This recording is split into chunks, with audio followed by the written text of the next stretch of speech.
할렐루야. 새벽에 도우시는 하나님을 찬양합니다. 오늘 새벽 기도회를 통해서 하나님의 큰 은혜와 도움을 얻으시기를 축복합니다. 우리 찬송 드리심으로 새벽 기도회를 시작하겠습니다.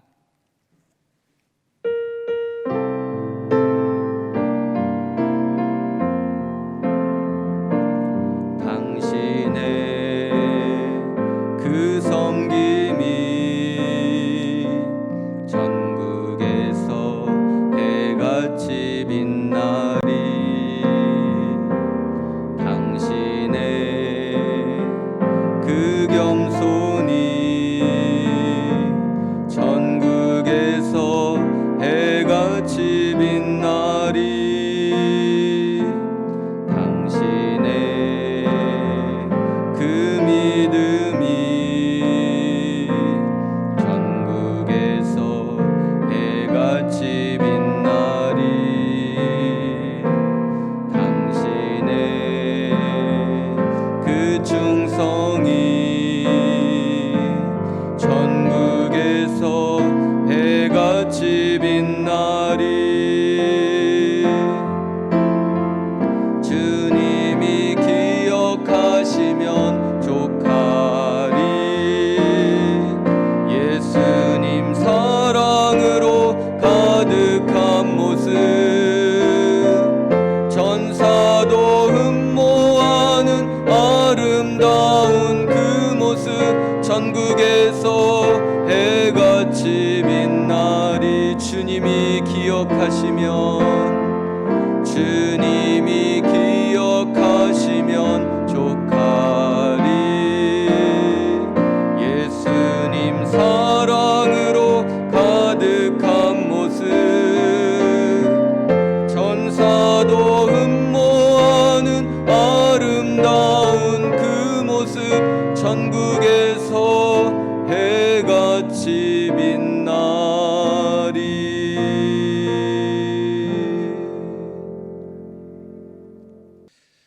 오늘 새벽에 주신 하나님의 말씀은 고린도전서 4장 9절로 13절까지 말씀입니다. 우리 한 목소리로 합독하도록 하겠습니다. 시작. 내가 생각하건대 하나님이 사도인 우리를 죽이기로 작정된 자같이 끄트머리에 두셨음에 우리는 세계 곧 천사와 사람에게 구경거리가 되었노라. 우리는 그리스도 때문에 어리석으나 너희는 그리스도 안에서 지혜롭고, 우리는 약하나 너희는 강하고, 너희는 존귀하나 우리는 비천하여 바로 이 시각까지 우리가 줄이고 목마르며 헐벗고 매맞으며 정처가 없고, 또 수고하여 친히 손으로 일을 하며 모욕을 당한즉 축복하고 박해를 받은즉 참고 비방을 받은즉 권면하니, 우리가 지금까지 세상의 더러운 것과 만물의 찌꺼기같이 되었도다. 아멘. 세상이 추구하는 가치는 성공입니다. 남들보다 더 많은 돈을 소유하는 것이 성공이라고 생각하는 것입니다. 남들보다 더 높은 자리에 올라가서 남을 호령하고 지배하는 인생이 성공한 인생이라고 믿는 것이지요. 그래서 사람들은 자기의 성공을 위해서 치열한 경쟁을 하며 피 터지게 싸우며 살아갑니다. 참으로 불행한 모습이 아닐 수 없습니다. 세상이 추구하는 성공주의는 내 마음속에 꿈틀거리는 욕심과 이기심 때문에 발생한 것입니다. 이기심이란 자기 자신의 이익만을 꾀하거나 남의 이해는 돌아보지 않는 마음이라는 겁니다. 나 좋으면 하고 나 싫으면 안 하겠다는 마음, 이것이 이기심인 거죠. 내가 좋아서 결혼했는데 살다 보니까 내 마음에 들지 않아서 이혼하겠다는 겁니다. 교회도 내가 좋아서 왔는데 다니다가 내 마음에 들지 않으면 언제든 떠나겠다는 것입니다. 말씀도 내게 좋은 것은 아멘하고 내가 싫으면 거부하겠다는 것이죠. 하나님도 내가 원하는 것 들어주면 섬길 것이고, 그렇지 않으면 하나님조차도 외면하겠다는 것, 이것이 이기심입니다. 이기심은 자기밖에 모르는 악한 마음인 것입니다. 모든 사람과 모든 것을 자기에게 얼마나 필요한가라는 것으로만 판단하는 아주 못된 마음인 것입니다. 세상이 지금껏 추구해오고 있었던 이기주의, 성공주의, 얼마나 무서운 마음입니까? 그런데도 사람들은 성공을 자신의 삶의 목표로 살아가고 있는 것입니다. 참으로 안타까운 모습이 아닐 수 없는 거죠. 예수님 당시 사람들도 성공주의에 빠져 있었고 이기심에 가득 차 있었습니다. 마태복음 20장 25절에 보면 이방인의 집권자들이 그들을 임의로 주관하고 그 고관들이 그들에게 권세를 부리는 줄을 너희가 알거니와 라고 말씀합니다. 성공을 하고 높은 자리에 올라가서 권세를 부리고 힘없는 자를 지배해야 되는 것, 이것이 이 당시 추구하는 세상의 가치관이었다라는 것, 이것이 리더십이다라고 생각을 했던 것입니다. 그래서 사람들은 성공을 위해서 물불을 가리지 않고 높은 곳을 향하여 더 많이 갖기 위하여 몸부림치며 싸워갔던 것입니다. 심지어 예수님과 동고동락했던 제자들마저도 이기심과 성공주의에 빠져 있었다는 겁니다. 야고보와 요한의 어머니가 예수님께 와서 이기적인 부탁을 합니다. 예수님이 이스라엘 왕이 되시면 내 아들을 하나는 주의 우편에 또 하나는 주의 좌편에 앉게 하옵소서라고 간청합니다. 이 소리를 들은 10명의 제자들이 어떻게 반응하는지를 보십시오. 10 제자가 듣고 그 두 형제에 대하여 부은히 여기고는 분개했다라는 겁니다. 제자들의 마음에 지금 무엇이 들어있다는 것입니까? 자기밖에 모르는 이기심이 가득 차 있었다는 겁니다. 자기가 더 높아져야 된다라고 하는 성공주의가 자리 잡고 있었던 것입니다. 자, 이런 제자들에게 예수님이 하신 말씀을 주의 깊게 들어보셔야 합니다. 너희 중에는 그렇지 않아야 하나니 너희 중에 누구든지 크고자 하는 자는 너희를 섬기는 자가 되고 너희 중에 누구든지 으뜸이 되고자 하는 자는 너희의 종이 되어야 하리라 라고 말씀해 주셨습니다. 무슨 말씀입니까? 너희는 세상 사람들처럼 살면 안 된다라는 말씀입니다. 이기주의와 성공주의는 하나님의 백성이 살아야 될 삶이 아니라는 겁니다. 그리스도인은 스스로 종이 되어지고 낮아지고 겸손해져서 누군가를 섬기며 살아야 한다라는 겁니다. 그리스도인의 삶은 성공이 아니라 섬김이라는 것을 말씀해 주셨던 것입니다. 제자들에게 이어서 하시는 말씀도 들어보십시오.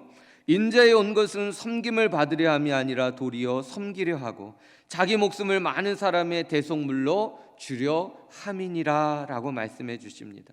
예수님이 이 땅에 오신 목적은 자기 목숨을 내어주면서까지도 섬기기 위해서 오셨다라는 겁니다. 예수님이 이 땅에 오신 목적은 섬김을 받기 위함이 아니라 섬기기 위하여 오셨다라고 말씀해 주신 것입니다. 예수님은 어떤 분이십니까? 예수님은 모든 만물과 사람을 지으신 창조의 주인이십니다. 모든 만물과 사람에게 섬김받기에 합당하신 분이라는 말씀입니다. 그런데 예수님은 섬김을 받으실 모든 권리를 다 포기하셨습니다. 하늘의 영광스러운 보좌에서 일어나 낮고 천한 이 땅에 사람의 모양을 입고 오셨습니다. 그리고 십자가에 자신의 목숨을 내어 주기까지 우리를 죽도록 섬겨 주셨습니다. 처음부터 섬길 받을 마음이 조금도 없으셨습니다. 섬김 받을 만한 가치가 전혀 없는 죄인된 우리를 섬기기 위해서 목숨까지 바쳐주시며 섬겨주셨다라는 겁니다. 그리고 우리에게 말씀해 주시는 겁니다. 성공을 위해 살지 말고 섬기며 살아라. 성공이 아니라 섬김이다 라는 것을 분명하게 삶으로 말씀해 주신 것입니다. 우리 성도님들은 어떤 마음을 갖고 살아가십니까? 혹시 이기심과 성공주의에 빠져서 살아가고 있지는 않으십니까? 그렇다면 오늘 본문이 우리에게 무엇을 말씀해 주고 있는지 주의 깊게 들어보시기 바랍니다. 10가지가 넘는 문제투성이인 고린도 교회의 소식을 사도 바울이 듣고 의아한 마음이 들었습니다. 그리고 이런 의문을 갖게 되었습니다. 고린도 교회가 왜 이리도 교만해진 것일까? 다 하나님으로부터 온 것인데 다 자기 것이냐? 왜 이렇게 자기를 자랑하는 것일까? 왜 남의 말에 귀 기울이지 못하고 자기만 옳다고 주장하며 싸우는 것일까? 왜 생명의 말씀을 따라가지 않고 세상의 가치를 따라간다는 말인가? 나를 보고 예수님이 혹시나 이런 질문을 하시지는 않을지 우리 자신도 돌아보셔야 합니다. 사도 바울은 이렇게 진단을 했습니다. 4장 6절, 이는 너희로 하여금 기록된 말씀 밖으로 넘어가지 말라 한 것을 우리에게서 배워 서로 대적하여 교만한 마음을 가지지 말게 하려 함이라. 이 모든 원인은 말씀 밖으로 벗어났기 때문이라는 겁니다. 말씀에서 벗어나니까 교만해지더라, 그것입니다.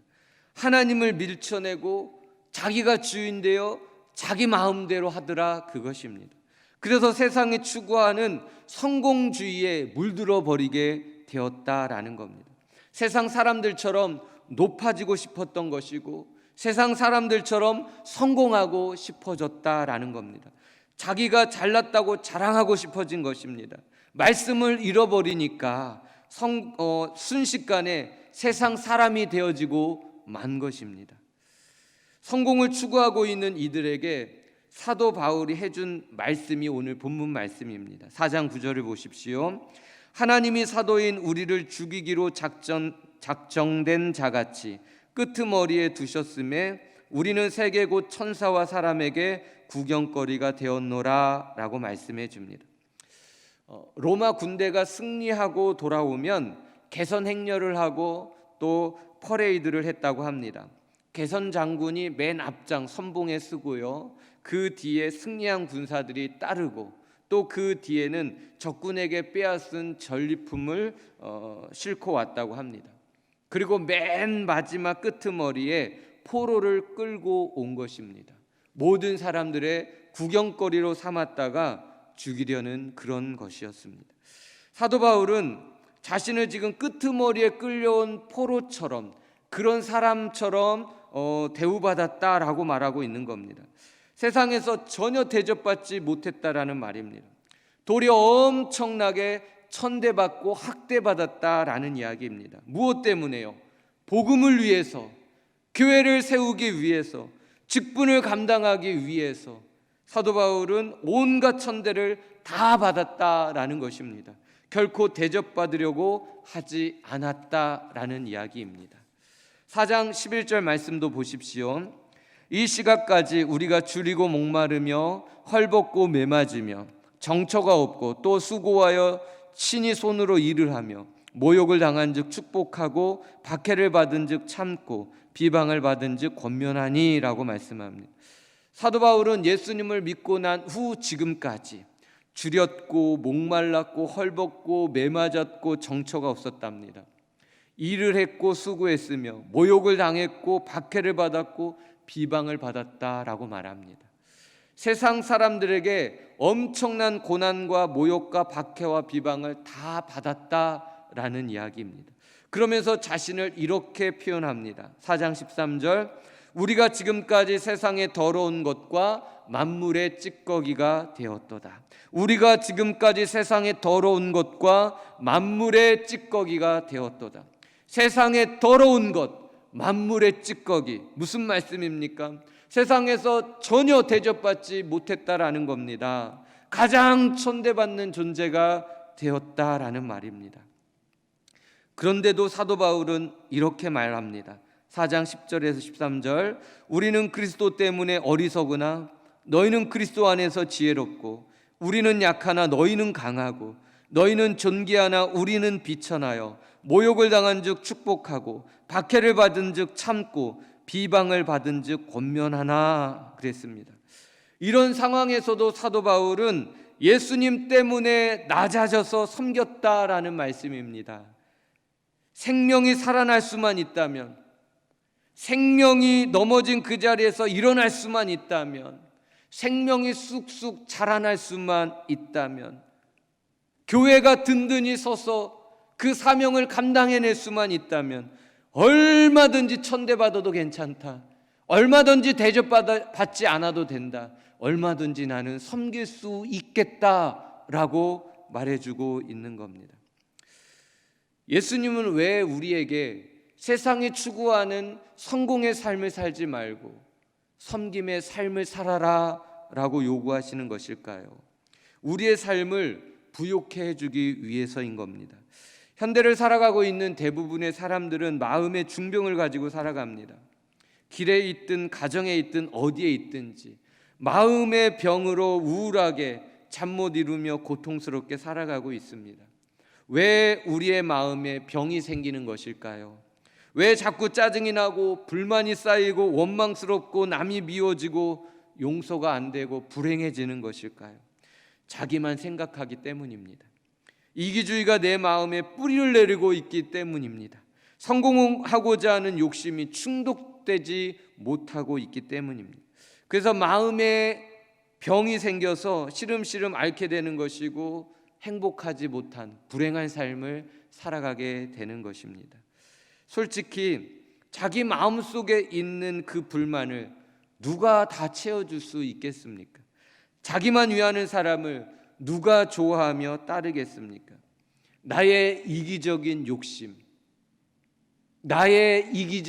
욕심, 높아지려고 하는 그 성공주의, 그것을 내려놓고 남을 한번 섬겨 보십시오. 마음의 무거운 질병이 내려놓아지고 치료될 것입니다. 마음의 기쁨이 생기고 마음의 보람이 생기게 될 것입니다. 가까이 하지 않았던 주변 사람들이 내 마음에 깃들어지는 것을 보게 될 것입니다. 함께하는 분들과 한박 웃음을 지으며 막힘없이 시원하게 포근하게 행복하게 교제하는 그런 풍족한 삶을 살게 될 것입니다. 요즘 마음이 외롭고 우울하십니까? 삶이 재미도 없고 괴로우십니까? 마음에 병이 생긴 겁니다. 섬김의 삶, 이것이 제일 좋은 치료약입니다. 오늘부터 누군가를 섬겨 보십시오. 힘을 다해서 섬겨 보십시오. 기도해 주고 또 물질과 또 수고의 땀을 마음을 담아서 흘려 보내 보십시오. 마음의 병이 치료되는 것을 알게 될 것입니다. 웃음꽃 피어나는 행복한 삶이 나의 삶이 되는 것을 체험하게 될 것입니다. 왜 성공이 아니라 섬김이라고 요구하십니까? 주님의 몸된 교회를 아름답게 세우기 위해서입니다. 주님의 몸된 교회는 섬김을 통해서 세워지는 공동체입니다. 그리스도의 몸된 교회는 이기적인 욕심에 의해 절대로 세워지지 않습니다. 자기만 높아지려는 자고하는 마음, 그리고 싸우는 그 마음, 그 모습으로는 결단코 교회가 온전히 세워질 수 없는 겁니다. 그렇다고 세상에서 성공했다는 사람들에 의해 교회가 세워지고 든든해지는 것도 아닙니다. 교회는 섬기는 사람들에 의해 세워지는 것입니다. 다시요, 교회는 섬기는 사람들에 의해 세워지는 것입니다. 다양한 사람들이 모여서 머리 대신 주님을 중심으로 하나가 되어질 때 비로소 교회는 든든히 세워지는 겁니다. 나보다 남을 낮게 여기며 서로를 사랑하고 용납하며 서로를 섬김으로 교회는 아름답게 든든하게 우뚝 설 수 있는 것입니다. 심장이 중요합니다. 그러나 자신을 위해 뛰지 않습니다. 눈도 자신을 위해 보지 않습니다. 팔다리도 자신을 위해 움직이지 않습니다. 오직 각자의 자리에서 충실하게 자기 역할을 감당하며 할 때 비로소 건강한 몸을 유지할 수 있는 겁니다. 건강한 몸을 유지하기 위해서 각자의 자리에서 맡겨진 일에 충성을 다하고 있는 겁니다. 마찬가지로 우리가 각자의 자리에서 겸손히 섬겨야 되는 이유는 내 자신의 욕심을 채우기 위해서가 아닌 겁니다. 오직 주님의 몸된 교회가 강건하기를 바라며 자신에게 주어진 직분에 충성하며 섬기는 것입니다. 사랑하는 성도 여러분, 세상은 온통 이기심으로 가득 차 있습니다. 세상은 온통 성공하기 위해 혈안이 되어 있습니다. 성공이 우리가 추구해야 될 삶의 가치가 아닌데도 불구하고 성공하고 싶은 욕심 때문에 헤어나오질 못하고 있는 것입니다. 아무런 유익도 없고 행복도 주지 못하고 도리어 불행을 가져다 줄 뿐인데도 뿌리쳐내지 못하고 성공주의에 빠져 허덕이며 살아가고 있는 것입니다. 우리의 마음속에 뿌리 박힌 죄와 욕심 때문에 그런 것입니다. 하나님은 오늘 우리의 마음속에 뿌리 박혀 있는 이 못된 이기심, 잘못된 성공주의를 뿌리 뽑아내기를 원하십니다. 우리 마음속에 있는 이기심, 세상에서 잘못 가르쳐주고 있는 성공주의, 이 잘못된 쓴뿌리를 뽑아내기를 원하시는 것입니다. 그리고 우리 모두의 삶을 섬기는 삶으로 변화시켜 주시길 원하십니다. 섬기는 사람만이 행복한 마음으로 부유한 삶을 살 수 있기 때문입니다. 섬기는 사람만이 주님의 몸된 교회를 아름답게 세워갈 수 있는 주역이기 때문에 그런 겁니다. 성공이 아닌 섬김이다. 성공이 아닌 섬김이다. 분명하게 삶으로 우리에게 말씀해 주신 예수님처럼 우리의 인생도 평생을 주님을 섬기고 교회를 섬기고 모든 이들을 섬기며 사시는 참으로 아름답고 복된 우리 성도님들의 인생 되어질 수 있기를 예수님의 이름으로 축복합니다. 기도하시겠습니다. 하나님 아버지, 세상이 추구하는 성공을 위해 인생을 허비하지 않게 하시고 하나님께서 바라고 원하시는 섬김의 삶을 살게 도와 주시옵소서. 더 가지려는 탐심, 더 높아지려는 자고와 교만함, 나밖에 모르는 이기심, 남을 짓밟고도 정상에 오르려는 성공주의, 이 시간 십자가에 다 못 박아 주시고 낮아져서 섬기려는 겸손한 마음을 허락하여 주시옵소서. 섬길 때 찾아오는 보람과 행복을 풍성히 누리게 하시고 섬김으로 세워가는 가정과 일터와 교회를 이루어가게 도와 주시옵소서. 오늘 기도하다가 나 같은 죄인을 섬겨주신 예수님의 섬김을 감사하며 평생을 예수님처럼 섬기며 살리라 다짐하는 결단의 시간이 되게 해 주시옵소서. 믿고 감사드리오며 예수님의 이름으로 기도드리옵나이다. 아멘.